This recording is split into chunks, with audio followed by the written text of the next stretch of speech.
Hello, everybody. Welcome to the podcast. Today, we look at a movie near and dear to my heart, Superman and the Molemen from 1951. It has the distinction of being the first ever full feature superhero movie, if I remember. Even though it's only 60 minutes, it counts as feature lengths. Yeah. It's titled on screen as Superman and the Molemen with a hyphen, but on the posters, they leave the hyphen out and it's just space bar Molemen. What was the studio that distributed this? This was Lippert Pictures, and they filmed it at basically RKO Studios. It has the feelings of everything done on a budget, but that may be true about the early days of the Superman TV show as well. And just to be clear, there was no Superman TV show when they filmed this movie, but this was what they used to get that going. Yeah, it's a theatrical version of a backdoor TV pilot, you could say, like we've done with so many of our Marvel movies. Yeah. This one actually worked. Well, it did work. And it's unclear if it made money because there is no reports of what the box office was, but it was about $250,000 to make, which I think today would be about $1.6 million. Okay. And I would say, I don't know where they spent the money. Wouldn't have been on casting. Wouldn't have been on costumes. No. Wouldn't have been on sets. I don't know. Maybe they had to rent out some places. That can get expensive. Maybe they drank a lot of alcohol while they were out there. I can believe that.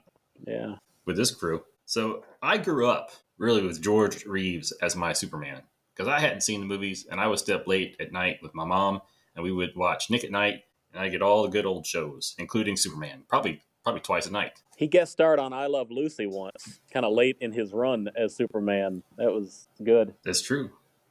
Were you real familiar with the TV show, Adventures of Superman? It. I don't recall what channel I watched it on. Maybe it was Nickelodeon. Yeah, I don't know if I've ever seen it on anything else. I think for whatever reason, I had a better familiarity with the black and white episodes than I did with the color ones. And I don't remember much about it because there was never any recognizable villains. Superman just about always fights some gangsters or some small town hoods. Yeah, they basically said the only thing supernatural that you're going to get is Superman. And I think the closest they would get to that would be he'd have some mad scientists he might have to thwart. Yeah, that's true. So this movie's entirely different. Yeah, I want to say it's space aliens, but it's sort of the opposite of extraterrestrials. That is true. It's almost, though, it's a lot closer to like the idea of the comic book back in the day than the TV show was, which took almost like a Batman approach.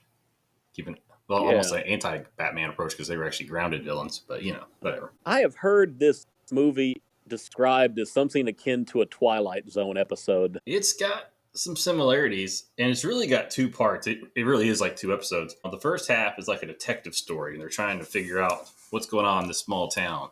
Who killed the old guy?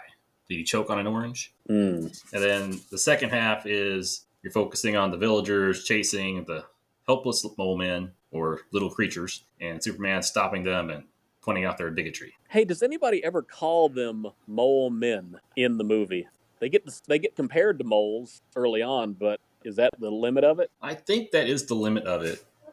Let me see. I got the quote. I guess Lois Lane says their hands are like mole hands. Yeah. Well, so in the movie, not the show, but in the movie, she doesn't actually say mole men, but she says they had the body of moles and big human heads. They were just awful and horrible.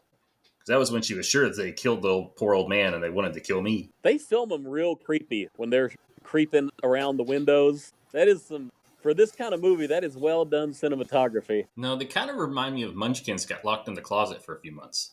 Or Oompa Loompas. Oompa Loompas, I mean. Yeah, before Willy Wonka gave them a job, this is what the Oompa Loompas would have been. Yeah, and they were, I don't know if they were technically dwarfs or midgets or what they were, but they were all short people. And had quite a few roles and other things. I have the names somewhere. While you're looking that up, I will say I wish this movie was in color. It would have been nice. So there is a colorized version that you can find online that wasn't that bad. I didn't watch it because I didn't see it until like 3 o'clock this afternoon. But I think it's on the Archives website. Is this officially made when they tried to redo the old show? I'm sure it's not, but it does look pretty decent and it's not distracting. Okay. It's at least as good as the King Kong, in my opinion. Fair enough. Colorized version. Which I still prefer the black and white cut, probably because the color one looks so blurry. But what What format did you watch this on? Disc, digital? So I ordered a disc, but I'm not going to get that for a little bit. No, I watched it on digital. I already owned the show on digital. I think I have a physical copy too, but it didn't have the movie included. So I went ahead and I bought it online on Vudu, and I think it was $8. I think to rent it was like $4, so it made sense just to go ahead and get it. I know it is And then, currently, yeah, it go is ahead. free to stream on Roku, but it was really, really blurry when I pulled that up. It looked like a bad cut for Okay, that movie. yeah, it was. I wouldn't say that the Vudu cut is crisp, but it is. Well, I mean, as good as it's gonna get. And I do think that the movie is blurrier slightly than the show. So I watched this as the movie, and then I watched it as the show because I wanted to see the differences. Where did they cut it up at? And What? basically, any reference to them being molemen, so But that's the I stuff just I was meant just saying, is taken out. part 1 and part 2. Where do they break it? The bridge scene where they're about to shoot the mole. So they don't actually shoot him in part 1. They leave that as the cliffhanger. Correct. Oh, okay, huh? Fair enough. Yeah, it's a cliffhanger in the vein of like the Batman show would do it. It's pretty similar. You have the narration. All Ironically, the right. narration in this show is done by George Reeves, but he's not using his Clark Kent voice. He's just using Okay. a third voice. All right. But yeah, so the TV show, when they cut it up, basically the opening was completely changed. Obviously, they went with the Adventures of Superman show, and then the episodes were called The Unknown People. It was 2 parts, and they omitted all reference to Molemen. I don't know if that was part of their keeping things grounded. Huh. In this case, literally. Maybe they're making a statement by calling them people, which this movie goes to great lengths to try and tell us they're more or less just like us. With a few small Yes, differences. this could have been a Planet of the Apes movie. And the other place they cut, so they cut a few minutes there, and then they cut a big chunk of the chase where the ops people are chasing the mole kid for what feels like forever. They trimmed that down. And then the building catches on fire, and that takes, I don't know how many minutes, but it felt a long time to burn, that little shed. Yeah, somehow the outer part was completely destroyed, and somehow the inside must have had steel walls.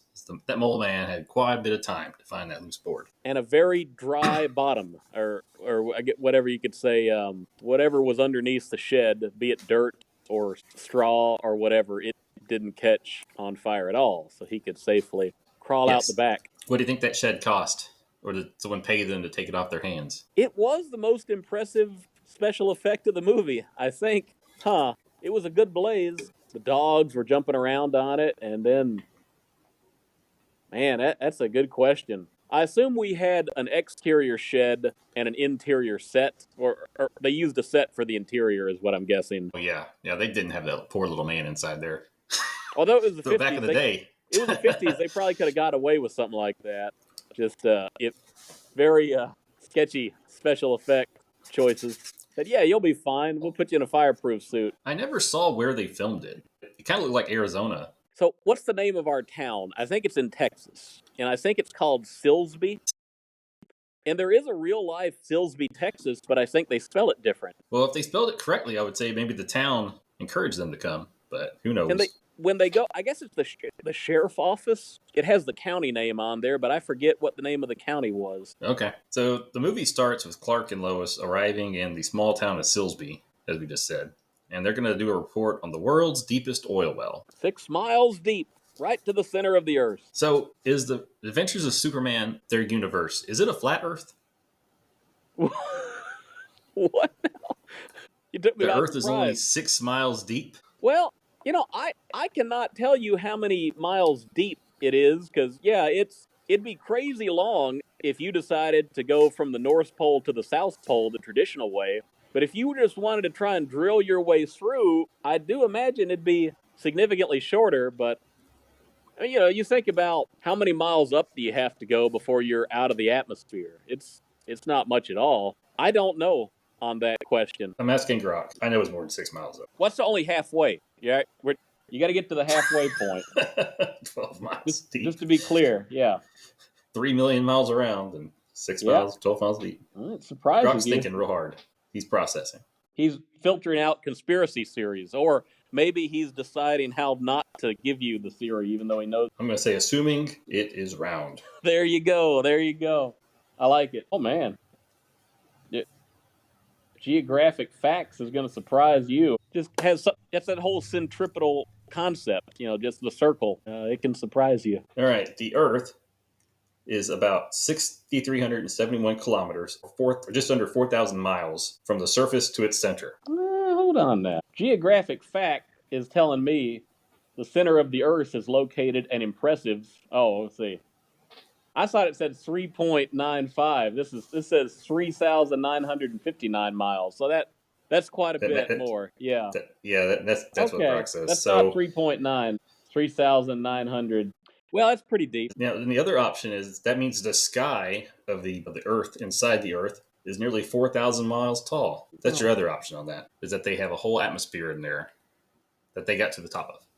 So, anyways, they for people who haven't watched the movie, they drill down 6 miles and they crack into, what do they call the Earth in the Godzilla movies? The inside Earth, Hollow Earth. Hollow Earth. This is the first probably appearance in theaters of a Hollow Earth. Well, we had Journey to the Center of the Earth in theaters well before. So one of, I should say. The Lost World was not Harryhausen, Willis O'Brien. I mean, it had been done. I meant one of. I'm sorry. Sure. But yeah. But it's playing into that whole milieu. Yeah. So anyways, they drilling down for oil. They break through to emptiness, and then they stop drilling and they look at the drill bits and all the stuff, and they realize that we got some radiation going on down there, something resembling radiation at least, or something glowing. Something. They don't know what it is yet, so they shut down the oil well just as Lois and Clark and Lois arrive for a story, and they're pretty disappointed.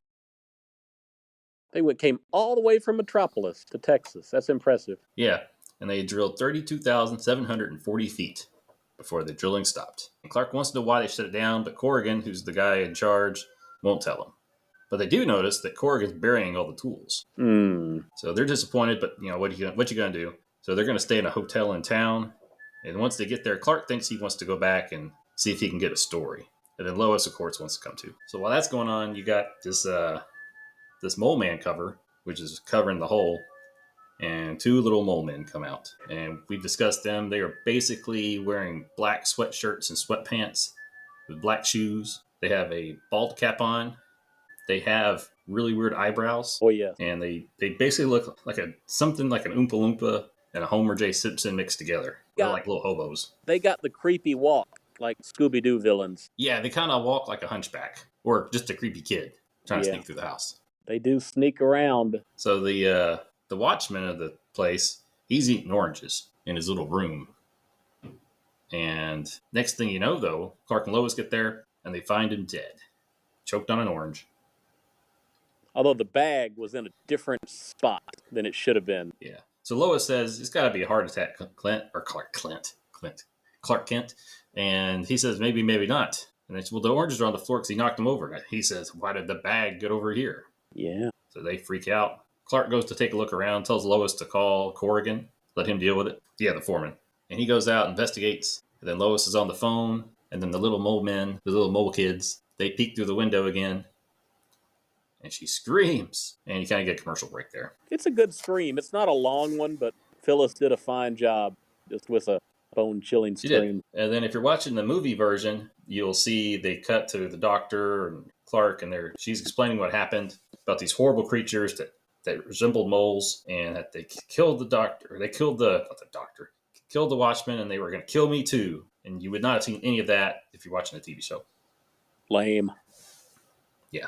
So on the TV show, it comes back. Basically, they're looking over the body, and they decide it was probably a heart attack. But Clark does say, could he have been scared to death? And they say maybe. And then Lois is a little perturbed that no one believes her, but they take her back to the hotel. Clark stays to wait for the medical examiner to get there. And then Clark says to the foreman, says, you know why I really stuck around, right? And he's like, I don't. It's like, well, I want to know what really happened now. And he says, oh, you want a story? I'll get you a story. And he gives him a story. Brings out his science kit. He noticed that basically every 500 feet, whatever the samples were, he thought they contained radium, but the content of the radium seemed to be increasing as it went deeper. And then they broke into the hollow earth. And then he found these little bug-like particles on some of the equipment. So it seemed that civilization could live in the hollow center of the earth. I thought there'd be more of a payoff with those bug-like microscopic organisms. Well, they spent all that money on that she shed that they burned down. It was Wasn't much left. Yeah, maybe it was a plot thread that got dropped. Too bad. Then they get a phone call from the first doctor that was there. It says the creatures have been seen on the road and even caused a car wreck. They're here. They're creatures from the center of the earth. They're here. The moles have come out. Mass hysteria brewing. Yeah. And then Clark and the foreman leave, but as they leave, they turn the light off and they see that the oranges are glowing in the floor. So that tells us that at least they think the creatures are radioactive and dangerous to touch. So at one point, because it is important for the plot, Clark Kent suggests maybe it's just a non-lethal phosphorescence. It makes stuff glow in the dark, but it's not harmful. And the foreman talks him out of it, right? I forget why he says, that's what I thought too, but he says, probably radioactive. I think he was finding stronger radium as it went down. But yeah, it's not a little bit of a plot hole there. If the creatures don't have radium on them, I think they're implying that the environment they're in may have. Okay. But I'm not sure they're trying to imply that. It's just unclear. So then we see the creatures are in the field, sniffing at the flowers, skipping along. Making them glow. Yeah. They get scared of a snake. Welcome to the surface world, boys. We got critters up here. Well, I will say if you're 3 feet tall, the little gardener snake is going to look bigger. Yeah. And then they break into a little girl's house and they play a ball with her. The window was open. Rolling it back and forth. I don't know why people who live on ground story, they let their kids have their windows open. These were the days when everybody would still be thinking about the Lindbergh baby. That baby was on a higher level. So, man, it's just bad parenting, I think. Leave those windows wide open, men to crawl in. Yeah, men's a strong word. Yeah, molemen. So this little girl seems to be too old to be playing ball in terms of rolling it back and forth. So I guess she's playing with them like they're toddlers. Yeah, kids didn't have enough to do for fun back then. Yeah. So while that's happening, the townspeople are getting ready to play mob against Frankenstein's monster. What's the head Clark gets mobster? there. What's his name? What's his deal? It's not like Burns or something, is it? Benson. Benson. Like a Benson. Oh, like a burner? Big Bad Benson. I don't know. Yeah, what's his problem? What's his deal? This guy is crazy. Well, they can't afford to pay too many actors to be speaking mob men, so they just need one. This guy pulls the trigger I don't know how many times in the movie. Yeah, so Gaston, we call him that. So anyways, they're going to be playing mob. Clark tries to calm their nerves, warns them that, where they came from, says they may not mean harm. And he promises he's going to take care of those little creatures. But then the parents walk in on the little people playing with the girl. And she screams. And they can hear her. This town has got to be 25 square feet. Likely. So they all come and the mob heads out. And Lois kind of scolds Clark. Oh, she's always getting on his case about him being a coward or whatever. Well, yeah. So I will say in the theatrical version, Lois comes across a little bit like a heel. In terms of not trusting the Molemen and wanting to take him out. A little bit of mob mentality. You really don't have any of that in the TV show episodes. They because of what they cut, you don't really get the worst parts of her. Okay. So Clark goes off to be Superman. So yeah, this is his first appearance as Superman at this point. When is it the alley when he runs into and changes for the first time? No phone booths? I believe so, and I think it's about 30 minutes into this movie. Maybe it's more 20 minutes. It's probably more like 20 minutes because this is where they're going to do the halftime break here in a second. Yeah. So he lets them know the little girl's fine. It was just the mother who was screaming. Benson tries to hit Superman with a gun, but he fixes that. Calls him a bigot, using different words. And then they decide to get the dogs on the scent. So he sends his lackeys out for that. At this point, I don't think Benson knows that they're radioactive yet, but he's about to be warned. Yeah, I want to roll back just a little bit. The debut of Superman scene. I always loved George Reeves, how he would always jump when he was supposed to go into flight. It's a little bit different than I think he would do in the show. I think in the TV show, he would do a little bit of a one hop and then a big leap. And here I think he just does one big leap. And we don't see any shots of Superman in flight. We only see him taking off or landing. But I do like the overhead shot of the crowd that's giving us the feeling that Superman is flying over them. Or maybe he's just jumping far. I'm not sure. At that point. We might see a little bit of flight. I can't recall when he catches the Moleman. I'm trying to remember how they filmed that. Oh, that's the worst scene in the movie, when he catches the Moleman in stop motion. But Yeah, Yeah. we can get back now to the dog chase if you want to fast forward to that. Yeah, well, they don't really do a real dog chase here, but you hear the dogs and you hear it going on, and then you see the two mole men on the bridge, and Benson and his lackeys are getting ready to shoot from a distance. They got a And then flashlight. so you get a flashlight, and in the TV show, this is where you get narration for the end of the episode. What will happen? Stand by for a preview, which you don't get, and then credits. But in the movie, that's where Superman shows up, says, "Hey, don't do that. They're radioactive. If one falls into the river, we're all screwed." Benson unloads a clip on Superman at some point. Does he do it before or after he says that? I think after. That was his response. Yeah, I mean, But he just goes for that trigger. oh yeah, He's not even being threatened by Superman. Superman's giving him information. So then if they shoot Superman and it doesn't work, or one of the guys does, the guy with the shotgun gets a quick shot off and takes out one of the mole men, who starts falling, and the Superman flies off, catches him, and takes him to the hospital. And the second one just kind of, he just stands there, doesn't get shot, but he kind of gets down on the ground and kind of crawls out of the scene. And that is where you get the long chase scene, which it feels like every bit of 10 minutes. I was wondering, could Superman have handled this situation a little better on the dam? Well, he took away the mob's guns later. If he had just grabbed all the guns real quick. So, he punches Benson in the face. It seems to me he has plenty of time to stop the guy with the shotgun or the rifle. But hey, whatever. We need it plausible enough to make a movie. But yeah, he immediately flies over and grabs the slow falling mole man, and he immediately lands and says, "I'm taking him to a hospital." But he leaves all the other guys with the guns, and he leaves the other mole man to his fate. And at no point does he ever intend to come back, because we see later he did not follow up on that situation at all. He didn't just take the mole man to a hospital and go back. Yeah, it's a rookie move.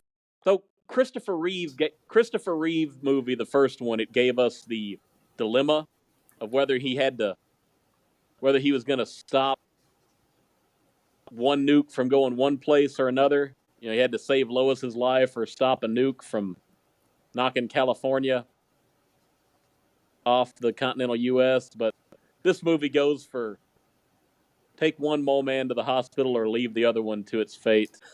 Yeah, I mean, what you gonna do? I don't know, maybe something different, but it was a very sloppy scene. It's the worst scene in the movie for all the wrong reasons. Like, it had nothing to do with the budget. It was just poorly written. With that stop motion. Well, maybe that. But other than that part, yeah, I'm gonna take you to the hospital, little buddy. And then the other one crawls off screen, and they chase the other one with the dogs, and they run for a very long time. I will say, this little guy, he gets winded. I assume is because he is not used to the elevation, like we would be in Denver. Oh yeah, he has to take a few breathers along the way. I'm guessing he doesn't run much either, but he finds a tramp who's probably either cooking dinner or doing his dirty laundry, and the mole man decides he's going to hydrate from whatever's in the pot of the tramp. Yeah.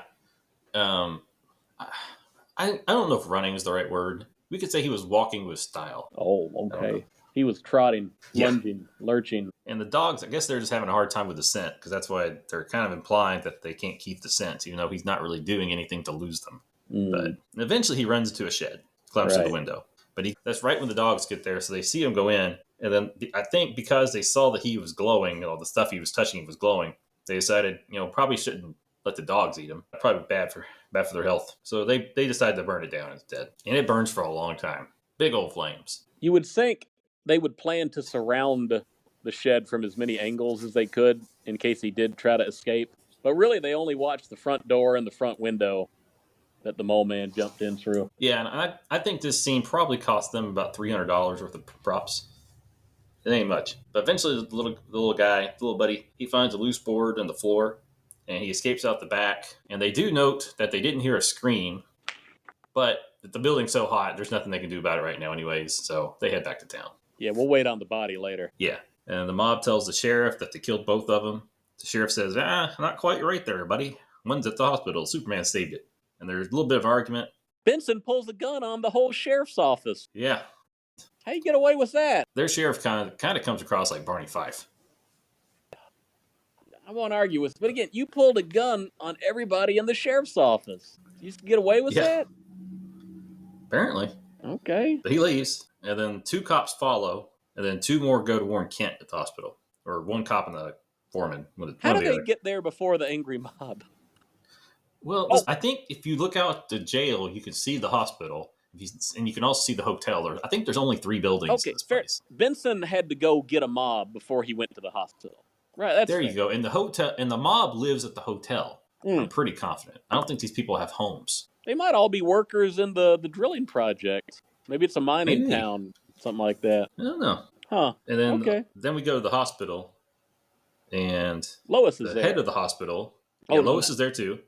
So you have Lois and Clark, and a nurse and a doctor and the head guy. They don't really say what his position is, but it's his hospital. He says he wants that creature kicked out. It should never have gotten in the first place, and that he wants it gone by morning. And then Clark agrees to help remove the bullet because obviously they're short on time at this point, and There's the a nurse line. does not I want to guess help. the hospital head has a line of dialogue when he talks about he wants to kick the Moleman out, and Clark says, "You wouldn't even treat a dog like that." And then the guy says, "This is no hospital for dogs." So he's showing his prejudice there. And then the nurse declines to help the doctor because maybe she's afraid of radiation. And then Yeah, that's when Clark volunteers. But Lois doesn't know that yet.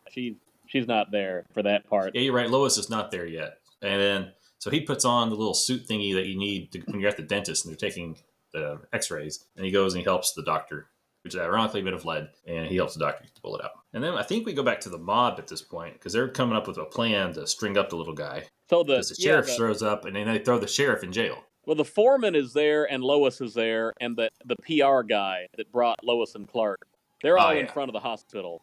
I don't remember the bit with the sheriff. Well, before they get to the hospital, the sheriff and another guy had, I think, chased down the mob, Okay. and they got there, and it took about 10 seconds for them to take the sheriff's gun, and then he told his lackeys to go put him in the jail.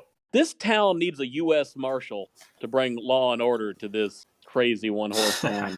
Send in the marshal.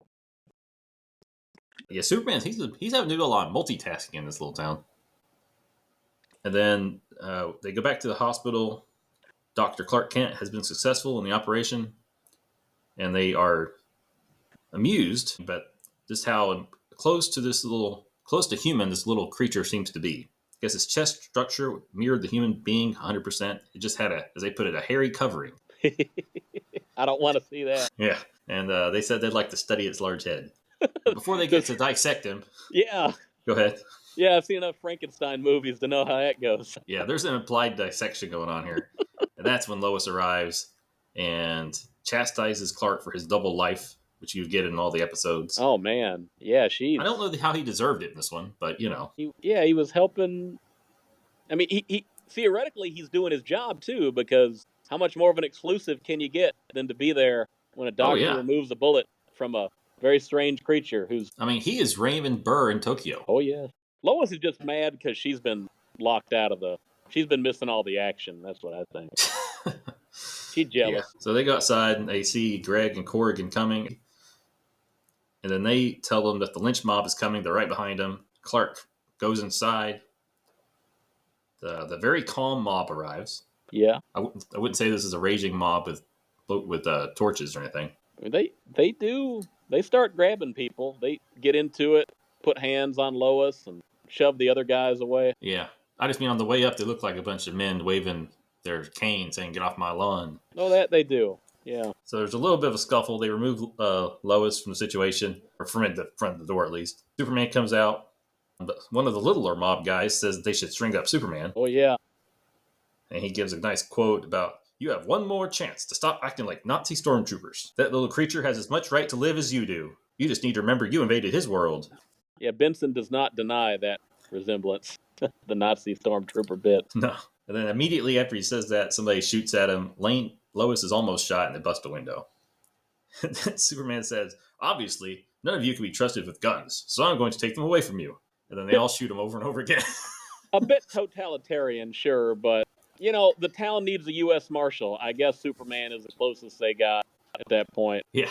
So he takes all their guns away, and they kind of go home sad to the hotel. Well, I was disappointed, even in the movie version, they cut the scene just when Superman was starting to rough up some of the mobsters. And, you know, he picked one guy up and threw him. Yeah, I guess they weren't paid to receive hits. They were just received to stand. Bad. I wanted to see more of that. Just people going flying. Maybe one guy flies through a window, end up in a horse trough, manure pile. Some Back to the Future 3 Yeah, stuff is what I wanted. yeah, it's a little action light in places. But, the movie ups the ante at this point. The mole hole cover raises, and three little men come out with a Jetson style gun, which is actually, I believe it was Is it a vacuum cleaner or a propane tank? an Electrolux vacuum cleaner. They Oh, added metal shoulder braces to the end of it, and then attached a metal funnel to the end for the ray. And it looked very much like a Electrolux vacuum cleaner. it's about as big as the Molemen, too. Yeah, when one's carrying it, they kind of have to brace it up against their chest, and you can tell it's very awkward. And when they shoot it later, one mole man has to stand underneath the barrel. So it's a two-man operation. What can you say? Let me just say, I like the idea of the Molemen going on revenge, but when I saw the movie, my impression was the mole man that escaped thought the mole man that was shot was dead, and maybe he even blamed Superman for it. But it looks like somehow he knows he's in the hospital. Well, he knows that Superman caught him and flew off. So I think they're looking for their little buddy. And I guess they do go to the hospital, though they can't read, we assume. They can't speak, so. Yeah, they just go right into the middle of town, and maybe it's coincidence. They just happen to stand right outside the hospital at the right time. Yeah, which is right. Well, again, I think the hospital's right next to the hotel, which is right next to the sheriff's office. Fair So, enough. I mean, Yeah. if you're at one, you're at all. Yep. And then a hobo sees them and runs off to tell the mob. Superman, I believe, shows up at this point, and he asks them what they want, and they kind of mime that he took his friend away, or that Superman flew away with his friend. And he says, "Wait here," and he goes to the hospital. He flies off 2 doors down, so he's gonna go get the wounded one because he thinks that they'll go home if they just get their friend. And I think that's where the main mob guy Benson. confronts them with a gun, but not like straight up in front of them, but like from the side. Yeah, Benson. Yeah, he's on the other side of the hospital, so he walks through the alley, and Yeah. they get to. I'm glad we at least get to see the gun fired, although I was hoping for a disintegration of everything but a skeleton. That's what I wanted. What can I say? I'm that kind of weirdo. Yeah, so when he arms the gun, they hear the click, and they turn, they see him, and they shoot him with the ray. And it's kind of like they're shooting him with the little pellets in Pac-Man. It seems to hold him in place more than anything else. Yeah, and I was trying to decide the sound. It sounded like a distorted police siren was the noise almost that it made. I was thinking a tornado siren, but again with the distortion. They're about the same. Yeah. Then Superman, he gets down there with the little man, passes him off to one of the other little men, jumps in front of the beam, pushes him out of the way to save the bum. Benson. And then, Benson the bum. He's a bum. And he stands there for a while they're shooting, and eventually they stop. The vacuum cleaner ray has no apparent effect on Superman. He just sort of tanks the whole thing. Well, for what it's worth, I don't know that it had too much of an effect on Benson. They are not a well-armed society down there. Yeah, again, I wanted a disintegration ray. I think it hit him like 30 times and he was just stuck. Oh, yeah. Maybe he'll get cancer later in life or something. The pain level looked like it'd be the equivalent of getting a static shock when you touch a doorknob. So, like, it stings, but it just stings. And then Benson says, "You saved me." And he goes all Dave Ramsey, "More than you deserve." Oh, it is more than Benson deserves. So, Superman brought the mole man out, right? He has a big bandage around his midsection? Yes. Oh, yeah. And so then Superman, he takes the little man again, and he walks off with the little people to the mole man cover. Helps him carry the wounded mole man. Yeah. And then he helps them get down in the hole. And I thought to myself, they have a hard time covering the Electrolux vacuum. How are they going to get this injured mole man 6 miles down a ladder? I'm a little surprised Superman let them keep the vacuum ray. It seems like he would have broken it at some point to make a statement, but he should have given them the mob's guns and said, "This might work for you down there." Ooh, very nice. They got to figure out bullets, but sure. Yeah. So Superman closes the mole cover. I don't think he locks it. Yeah. And then we get one more special effect in this movie. Yeah. So I'm not exactly sure what they do, but they make the sound of the ray gun, and then you have a big explosion, and they basically blow up the rig, which apparently seals it from within also. I'm not really sure about that. They could always re-drill. if they wanted to. Or just open the hole. Now, they imply, actually, that they get to the bottom and then they do it. But they did not have time to go down 6 miles. Unless they have hovering ability under the earth. Yeah. Now, Lois shows up again. She's at the oil well somehow. Who else is there at the end? So you have, it's Lois. I think it's Corrigan.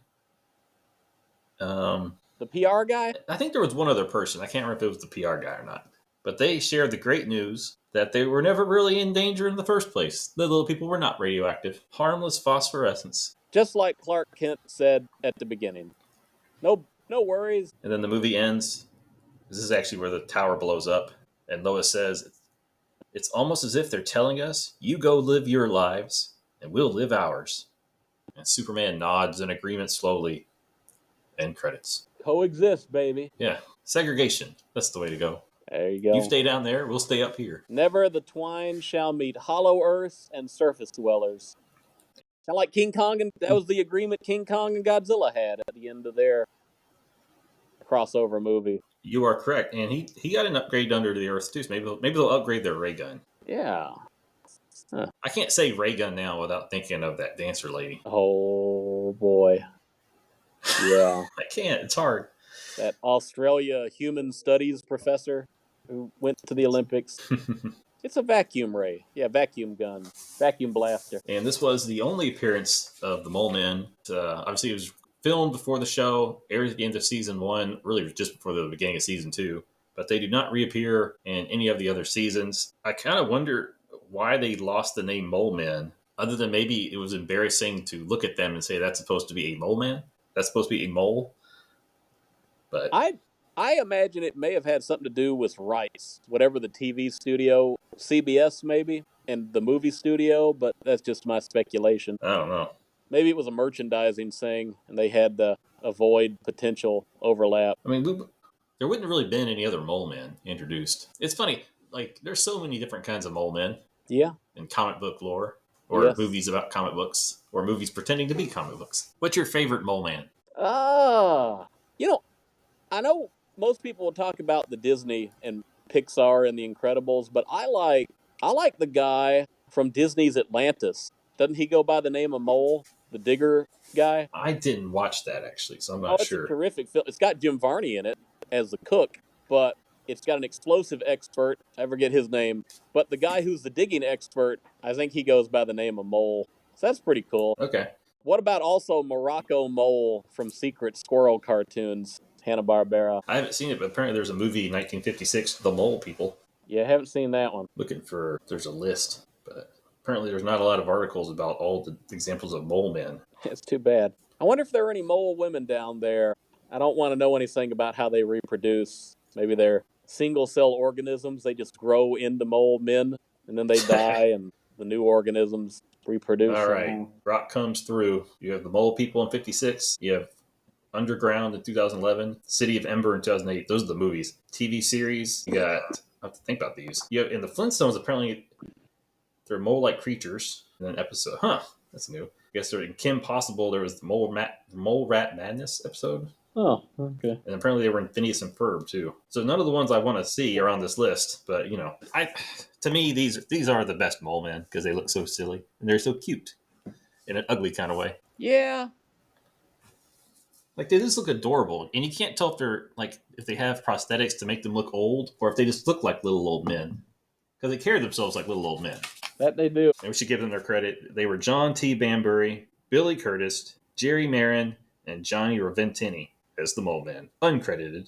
One of them was in Spaceballs. No kidding. Which one. I don't know if I'm going to find it. Yeah, we've watched a lot of movies with little people in them. Maybe we'll have to get around to Leprechaun one day. Oh, that'd be awesome. Yeah. God bless little people. You know what, Disney? You screwed up on your live-action Snow White. That's all I'm going to say. So Jerry Marin, one of the Mole Men, did appear in Planet of the Apes, also in Tron, Baseballs, Billy Curtis, another one. He was in The Thing from Another World. He was the Thing. Yeah, the original. He was also in The Incredible Shrinking Man.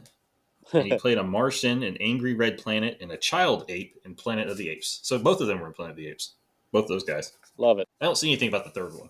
There's really two main ones. Oh, Honestly, did they? I guess there's four total, but I think one double played. We see four of them on screen at the same time. I guess all they'd have to do is change the angle of the eyebrows. They really wouldn't have to do much. Yeah. So, how do you want to rank this one? Or rate this one? We got to go with phosphorus oranges. Phosphorus oranges. Okay. Sounds Phosphorescent good. or phosphorescent oranges. Yeah. All right. Well, what do you give it? I would like to give it 3, but I just don't know if I can the more I think, because I enjoyed it and it's short. It's got an interesting little message. Whereas in my mind, the title of this movie was always Superman versus the Molemen, and I had forgot they don't actually antagonize each other at any point other than Superman blocking their vacuum ray. So it really is Superman and the Molemen, and you could argue it's the movie is more about the Molemen than it is Superman. I think they have more screen time. So they have that message about tolerance, and I think people have compared this to the more famous sci-fi movie The Day the Earth Stood Still, about human prejudice against anybody that's different, has a different way of life, and you can have plenty of Twilight Zone episodes about extraterrestrials who may want to help, not all of them.